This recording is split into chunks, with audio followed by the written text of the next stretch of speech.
अगर आपकी उम्र भी 60 साल या उससे ज़्यादा है या फिर आपके घर परिवार में कोई ऐसा व्यक्ति जो 60 साल की उम्र को क्रॉस कर चुका है, चाहे आपके माता पिता हों चाहे आपके रिश्तेदार हों, उन सभी के लिए आज की वीडियो बहुत ज़्यादा महत्वपूर्ण है। तो वीडियो को पूरा अंत तक देखेंगे तो आपको समझ में आएगा कि आखिर आज हम किस टॉपिक पर बात करेंगे और सीनियर सिटीजन कार्ड क्या सच में इम्पोर्टेंट है और ये बनने लगा है तो इसकी पात्रता क्या है, कितनी फीस लगती है, किस विभाग से बनेगा, इसकी ऑफिशियल वेबसाइट क्या है, अगर ऑफिशियल वेबसाइट नहीं खुल रही है तो सरकारी विभाग में आप इसे कैसे बनवा सकते हो, सब कुछ फुल डिटेल आज मैं आपको इस वीडियो में क्लियर करने वाला हूं। तो चलिए वीडियो को स्टार्ट करते हैं और बेसिक से एक एक करके सभी चीज़ों को समझते हैं। तो सबसे पहले तो हम यहाँ पर ये समझेंगे कि आखिर सीनियर सिटीजन कहते किसको हैं, यानी वरिष्ठ नागरिक किसे कहा जाता है, सरकार की नज़र में सीनियर सिटीजन कौन होता है। तो देखिए, सामाजिक अगर नज़रिए की बात करें तो हमें जिसकी बाल दाढ़ी सफ़ेद दिख जाती है हम उसी को बुज़ुर्ग मान लेते हैं। अगर कोई 50-55 साल का व्यक्ति है और दिखने में थोड़ा ओल्ड एज लग रहा है या फिर थोड़ा कमज़ोर लग रहा है तो हम उसे बुज़ुर्ग कहते हैं कि ये बुज़ुर्ग हो गए हैं। लेकिन सरकार आखिर व्यक्ति को बुजुर्ग कब मानती है, तो सरकार की नज़र में जब तक पुरुष 60 साल की उम्र को क्रॉस नहीं कर लेता तब तक वह व्यक्ति सीनियर सिटीजन नहीं कहलाता। महिलाओं के लिए थोड़ा सा मतभेद है, कुछ राज्य 58 वर्ष पर मानते हैं, लेकिन अगर आप 60 साल की हैं तो आप सरकार की नज़र में सीनियर सिटीजन कहलाएंगी। सीनियर सिटीजन कैटेगरी में प्रवेश करने के बाद कई सारे ऐसे बेनिफिट हैं जो अनलॉक हो जाते हैं, जिनका बेनिफिट आप अगर चाहो तो ले सकते हो। अगर आपका बैंक अकाउंट खुला हुआ है, नॉर्मल सेविंग अकाउंट है, तो आप उसे सीनियर सिटीजन सेविंग अकाउंट में कन्वर्ट करवा करके अच्छा खासा इंटरेस्ट आप ले सकते हो। अगर एफडी करवाई हुई है तो उसमें आप अच्छा खासा इंटरेस्ट ले सकते हो, आपको टीडीएस भी नहीं देना पड़ेगा गवर्नमेंट का। और अगर आपके पास सीनियर सिटीजन कार्ड हुआ तब तो कोई बात ही नहीं है, आपको हर सुविधा जो है सरकार देती है। तो ये सीनियर सिटीजन कार्ड क्या है, सबसे पहले आप इसको समझिए। ये बेसिक चीज़ें हैं जो मैं आपको बता रहा हूँ, हालांकि आप में से कई सारे लोगों को ये बोरिंग लग रहा होगा क्योंकि उन्हें पहले से पता है, बट जैसा कि मेरा कहना है कि मेरा हर व्यूवर नया होता है लगभग, तो सभी को ये जानकारी होनी चाहिए। ऐसा तो है नहीं सभी लोग सभी पुराने व्यूवर्स देख रहे हैं, आप में से कई सारे लोग ऐसे हो गए जो पहली बार मुझे देख रहे हो। तो सीनियर सिटीजन कार्ड आखिर क्या है? सीनियर सिटीजन कार्ड सरकार की तरफ से जारी किए जाने वाला एक ऐसा पहचान पत्र होता है कि ये जिस व्यक्ति को दिया जाएगा वह बुजुर्ग है और सरकार की नज़र में सीनियर सिटीजन है। और इस कार्ड का आपके पास होने का मतलब ये है कि सरकार की तरफ से जो सुविधाएं दी जाती हैं उनका लाभ आपको पहले मिलेगा, चाहे पीएम किसान सम्मान निधि योजना हो, पीएम आवास योजना हो, पीएम उज्ज्वला योजना हो या फिर किसी भी तरह की कोई नई योजना आने वाली हो। अगर आप उसमें आवेदन करते हो और सीनियर सिटीजन कार्ड की फ़ोटोकॉपी लगाते हो तो आपको प्रायोरिटी पर प्राथमिकता मिलेगी, यानी आपका काम सबसे पहले, बाकी सब बाद में। ये चीज़ क्लियर हुआ? तो आइए जानते हैं कि इसको लेकर के पात्रता क्या है और क्या यह कार्ड केंद्र सरकार बनाती है या राज्य सरकारें बनाती हैं। तो अभी तक मैं आपको बता दूं कि 2019 में कोरोना आने से पहले ये केंद्र सरकार जारी करती थी। और ये किस लिए जारी होता था, आप में से बहुत से लोगों को पता है कि रेलवे सीनियर सिटीजन कंसेशन का लाभ उस टाइम सभी वरिष्ठ नागरिकों को दिया जाता था जिसके पास सीनियर सिटीजन कार्ड होता था। लेकिन जैसे ही रेलवे सीनियर सिटीजन कंसेशन बंद हुआ, सीनियर सिटीजन कार्ड की ज़रूरत भी ख़त्म हो गई। इसी वजह से सरकार ने इसे बनाना भी बंद कर दिया।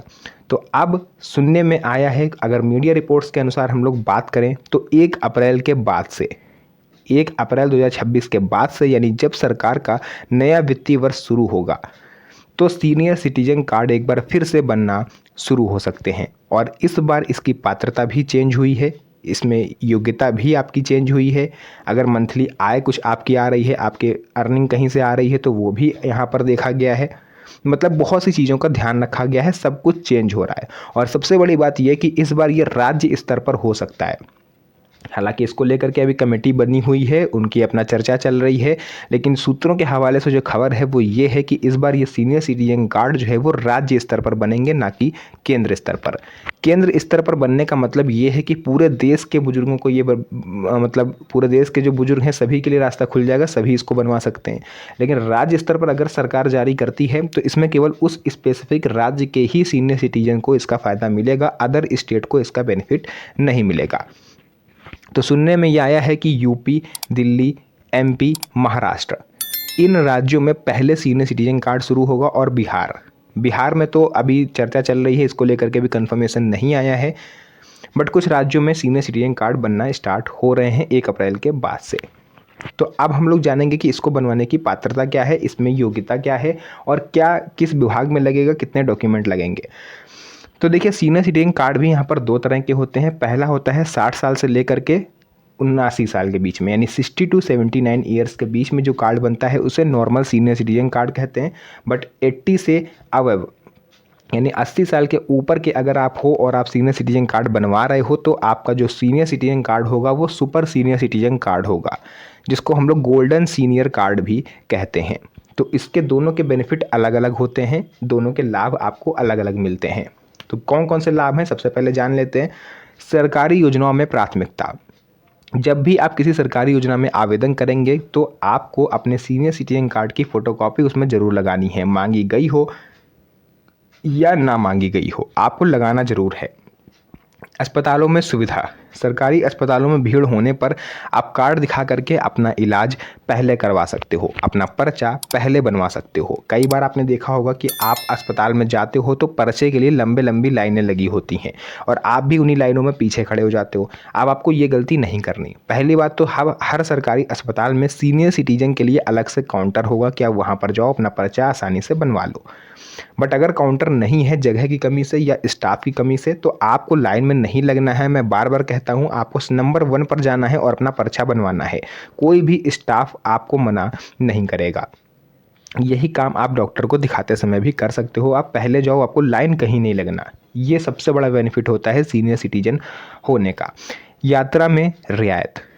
अभी मैंने आपको बताया था कि जब 1 फरवरी को हमारे देश की वित्त मंत्री निर्मला सीतारमण जी ने बजट पेश किया तो उस टाइम संसद में रेल मंत्री अश्विनी वैष्णव से नेता प्रतिपक्ष राहुल गांधी, तेजस्वी यादव जैसे लोगों ने, जो हमारे नेता प्रतिपक्ष हैं राहुल गांधी और जो सांसद हैं तेजस्वी यादव और भी कई सारे सांसदों ने रेल मंत्री से सवाल किया कि सीनियर सिटीजन रेलवे की सीनियर सिटीजन कंसेशन कहाँ है, उसका आपने जिक्र क्यों नहीं किया बजट में।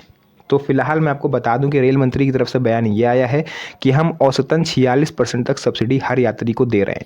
यानी कहीं का किराया अगर 100 रुपये है तो हम वैसे भी उन लोगों से 54 रुपये ही ले रहे हैं। किराया हमने सस्ता कर दिया है। इस वजह से सीनियर सिटीजन कंसेशन को हम स्टार्ट नहीं कर सकते।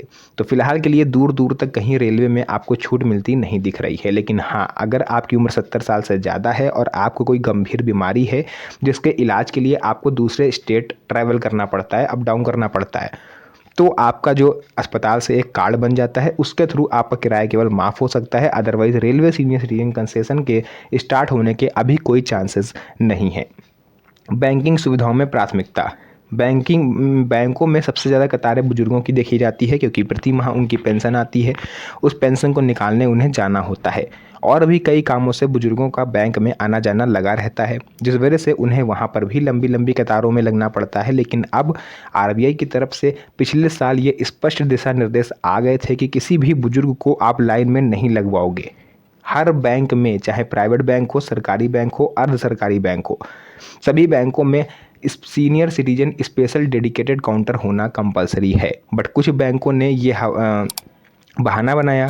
उन्होंने कहा कि हमारे वहाँ स्पेस कम है, किसी ने कहा हमारे वहाँ स्टाफ की कमी है, तो सीनियर सिटीजन के लिए हम अलग से स्टाफ नहीं रख सकते। तो ऐसे में ये क्लियर चीज़ आई हुई है, क्लियर दिशा निर्देश हैं कि अगर आपके वहाँ स्पेस की कमी है, आपके वहाँ स्टाफ नहीं है, तो फिर आप बुजुर्गों को लाइन में नहीं लगने देंगे। ये जिम्मेदारी आपकी है।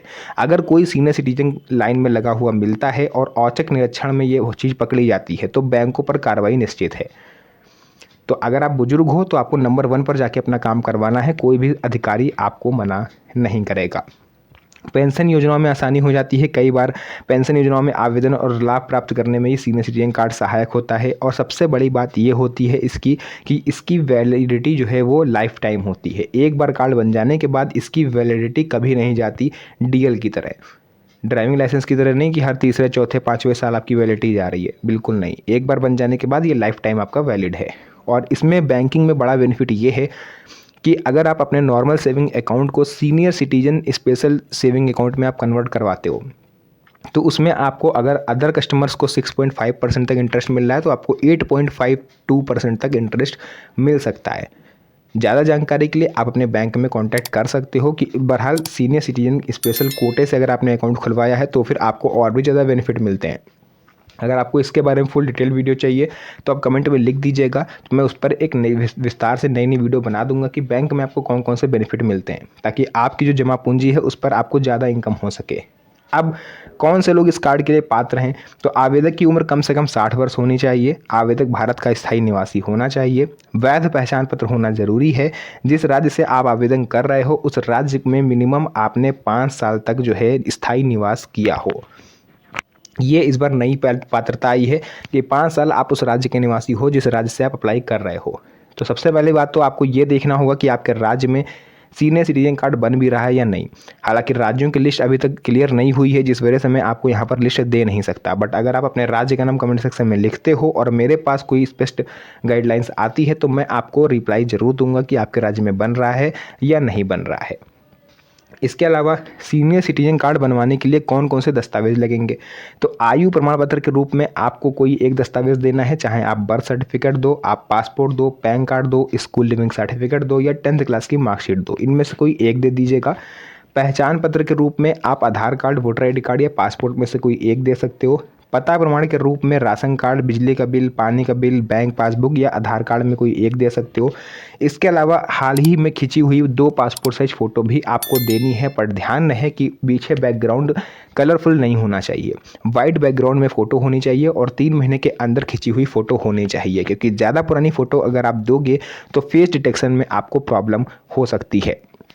इसके अलावा वो और भी हैं, जैसे आपको ऑनलाइन आवेदन कैसे करना है, तो अपने राज्य की आधिकारिक वेबसाइट पर फ़िलहाल अभी तक मैंने बताया 1 अप्रैल से ये सेशन लगभग शुरू होना है, तो अभी तक सरकार की तरफ से ऑफिशियल वेबसाइट का ऐलान नहीं किया गया कि वो अपने राज्य की ऑफिशियल वेबसाइट से आवेदन करवाएंगे या इसके लिए कोई नई वेबसाइट बनेगी, तो इसको लेकर के अभी क्लियर नहीं हुआ है। बट अगर ऐसा कुछ होता है तो आपको करना क्या है, जो भी वेबसाइट सरकार बताती है आपको उस पर जा करके सीनियर सिटीजन कार्ड रजिस्ट्रेशन आपको वहाँ पर कर देना है। जो भी डॉक्यूमेंट मैंने बताया उसको ऑनलाइन अपलोड कर दीजिएगा, फ़ोटो स्कैन करके अपलोड कर दीजिएगा, आपका काम हो जाएगा।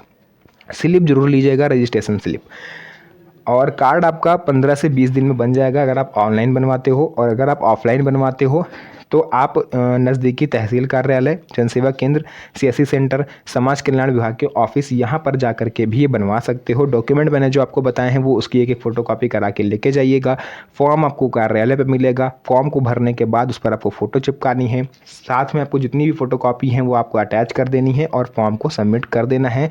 और अगर आप ऑफलाइन आवेदन करते हो तो लगभग 1 से 1.5 महीने का समय लगता है आपका सीनियर सिटीजन कार्ड बन के आने में, क्योंकि ऑफलाइन में प्रोसेस थोड़ा लंबा होता है, जगह जगह वेरिफिकेशन होता है, तो इस वजह से ऑफलाइन में थोड़ा सा समय ज़्यादा लगता है और फाइलें भी बहुत सी होती हैं। इसके अलावा कार्ड मिलने के बाद आपको क्या करना है, तो इसकी सबसे पहले हम लोग शुल्क जान लेते हैं। आवेदन शुल्क क्या है, तो मात्र 50 रुपये इसका शुल्क रखा गया है, लेकिन कुछ राज्यों में 100 रुपये तक भी इसको लिया जा सकता है। तो मैक्सिमम आप 100 रुपये मांग के चलो। अगर इससे ज़्यादा कहीं पर आपसे मांग करी जा रही है, कोई अधिकारी आपसे 500 1000 रुपये मांग रहा है, तो आप उसकी कंप्लेन तत्काल CBI कार्यालय में जाके कर सकते हो, है ना। 100 रुपये से ज़्यादा आपको नहीं देना है। इसके अलावा देखिए, कार्ड मिलने के बाद क्या करना है, सरकारी अस्पतालों में आपको प्राथमिकता मिल जाएगी। मैंने आपको बताई दिए कौन कौन से लाभ आपको मिलते हैं, लेकिन कुछ ज़रूरी सावधानियां हैं जो आपको बरतनी होंगी। जैसे आवेदन करते समय जानकारी सही सही भरें। कोई भी एक स्पेलिंग की मिस्टेक अगर आप कर देते हो तो आपके डॉक्यूमेंट मिसमैच हो जाएगा और आपका कार्ड नहीं बन पाएगा।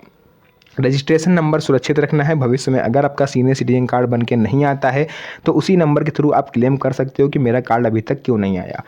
केवल सरकारी वेबसाइट पर ही आवेदन करें। ध्यान रखें कि इस समय फर्जी वेबसाइट बहुत ज़्यादा सक्रिय है, आपको उस पर अपनी डिटेल्स नहीं देनी है। अगर आपको जानकारी नहीं है तो आप किसी नज़दीकी जनसेवा केंद्र पर चले जाइए, 100 से 50 रुपये वो आपसे लेगा और आपका सेफली आवेदन कर देगा। बाकी जो भी चीज़ें थी मैंने आपको पूरा क्लियर बताया। अगर आपके मन में कोई डाउट है, कोई भी क्वेश्चन है जो आप मुझसे पूछना चाहते हो, तो आप कमेंट सेक्शन में पूछ सकते हो। और सबसे बड़ी बात ये कि अगर आप सरकारी नौकरी में थे और आप रिटायर हो गए हो तो फिर आपका ये कार्ड नहीं बनेगा। अगर आप टैक्स पेयर हो, यानी आप आयकर दाता हो, तो भी आपका ये कार्ड नहीं बनेगा। इन चीज़ों का आपको ध्यान रखना है। साथ ही साथ अगर आपकी कहीं से अर्निंग हो रही है, 10 12 15 हज़ार आप कमा रहे हो, तो भी आपका ये कार्ड नहीं बनेगा। ये चीज़ क्लियर हो गई। तो जो भी चीज़ें थी मैंने आपको पूरा विस्तार से बताया। अब आपका ये फ़र्ज़ बनता है कि जानकारी अगर आप तक पहुंची है तो इसे आप अपने यार दोस्तों और रिश्तेदारों के साथ भी पहुंचाइए, ताकि उन्हें भी इन सब चीज़ों के बारे में पता चल सके। तो फिर से मुलाकात होगी आप सभी से नेक्स्ट एक और नई मज़ेदार वीडियो में। अगर आप नए हैं तो चैनल को सब्सक्राइब ज़रूर कर लें।